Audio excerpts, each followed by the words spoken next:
नमस्कार। आज हम बात करने वाले हैं भारतीय संविधान के एक बहुत ही यूनिक और हाँ काफी डिबेटेड फीचर के बारे में, मौलिक कर्तव्य। ये अधिकार नहीं है बल्कि जिम्मेदारियां हैं। तो चलिए सीधे इस सवाल से शुरू करते हैं। एक नागरिक के तौर पर हमारी ड्यूटीज, हमारी जिम्मेदारियां क्या हैं?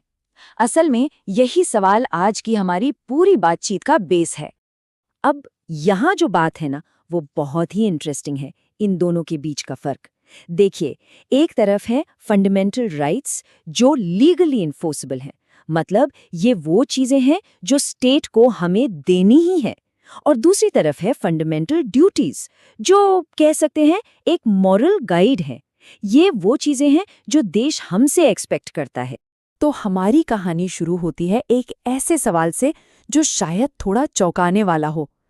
क्या हमारा संविधान जब बना तो उसमें ड्यूटीज थी ही नहीं?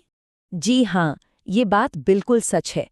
1950 में जब संविधान लागू हुआ तो उसमें फंडामेंटल राइट्स का तो पूरा चैप्टर था, लेकिन ड्यूटीज का कहीं जिक्र तक नहीं था। पता है क्यों? क्योंकि हमारे संविधान निर्माताओं को लगा कि एक डेमोक्रेटिक देश में लोग अपनी जिम्मेदारियां वो तो खुद ही समझ जाएंगे।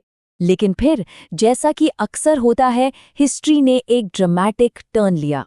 देश में एक ऐसा संकट आया जिसने संविधान में एक पूरा नया चैप्टर जुड़वा दिया। ये दौर था 1975 से 77 का, जब देश में नेशनल इमरजेंसी लगी थी।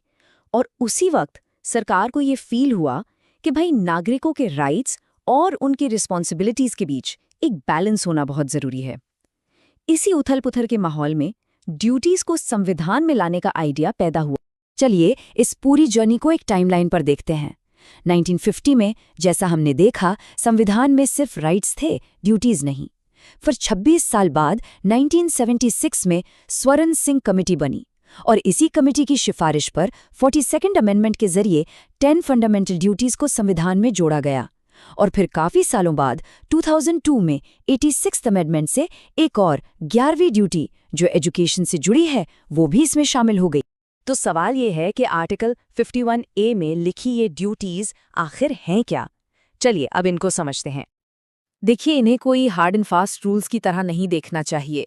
ये असल में एक कोड ऑफ कंडक्ट है, एक मॉरल कंपस जो हर भारतीय नागरिक को रास्ता दिखाने का काम करता है। इन ड्यूटीज को हम कुछ हिस्सों में बांट सकते हैं। पहला हिस्सा है राष्ट्र के लिए। इसमें क्या क्या आता है?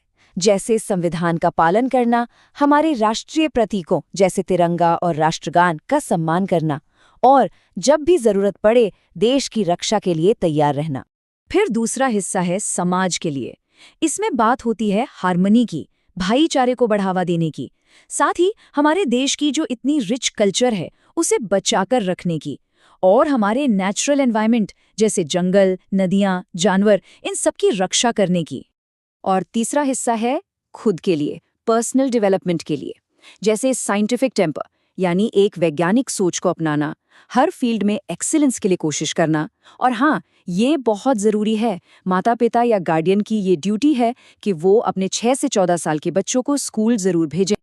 अच्छा, अब आते हैं सबसे बड़े और सबसे ज़्यादा डिबेट किए जाने वाले सवाल पर।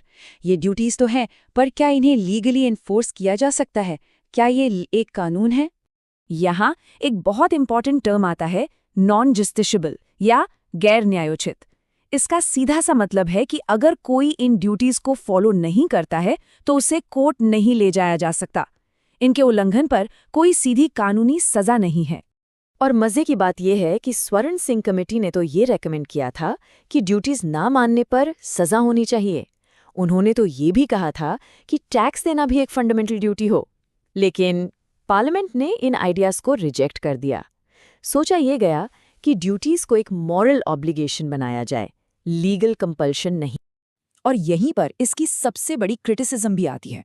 VKRV राव जैसे लीगल एक्सपर्ट्स ने आर्ग्यू किया कि बिना कानूनी सजा के ये ड्यूटीज इफेक्टिव नहीं होंगी। उनका कहना था कि लोग अपनी मर्जी से इन्हें शायद ही फॉलो करें।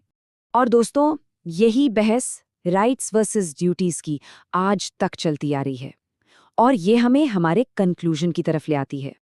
तो पॉइंट ये है कि भले ही ये ड्यूटीज कानून ना हो, पर इनका एक बहुत बड़ा सिंबॉलिक मतलब है। ये हमें लगातार याद दिलाती हैं कि सिटीजनशिप एक टू वे स्ट्रीट है। राइट्स और रिस्पॉन्सिबिलिटीज ये एक ही सिक्के के दो पहलू हैं। और ऐसा नहीं है कि इस पे बात होनी बंद हो गई।